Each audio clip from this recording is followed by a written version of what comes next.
I'm Thomas Frank Carr, and these are your Penn State practice highlights from Blue White Illustrated. Don't forget to subscribe so you don't miss what's going on each week with the Nittany Lions as we give you an inside look at what's going on before the game. It's homecoming week for Penn State football, and while UMass isn't the most inspiring opponent, there are important things to learn this weekend. The first and main thing we'll focus on this week is the health of critical offensive contributors heading into the second half of the 2023 season. Wide receiver Trey Wallace has been at practice for weeks now, but hasn't been a factor in the last several games.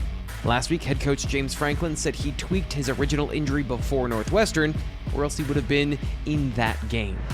Wallace's presence in the passing game isn't critical this weekend, but shaking off the rust from a long absence on Saturdays would help the team before it takes on Ohio State next week. Offensive coordinator Mike Yurcich and Franklin both said that passing cohesiveness is a big deal, and Wallace is a huge part of that. Similarly, but less noticeable, is the presence of Katron Allen. Like Wallace, Allen went through practice last week after leaving the game against Northwestern in the first half and not returning.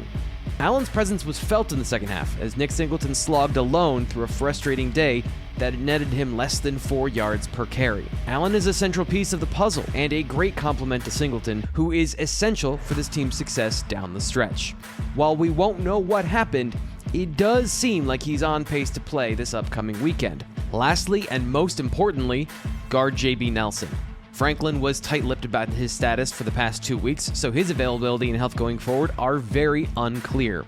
While Nelson is one player, the left guard position as a whole has been hit by injury once again. Former starter Landon Tengwall is already lost for the year and his career with an injury. If Nelson is unavailable to play for an extended period of time, it'll be down to redshirt freshman Vega Ioane. While Ioane is a very talented player, the team wasn't expecting to rely on him as a full-time starter this year.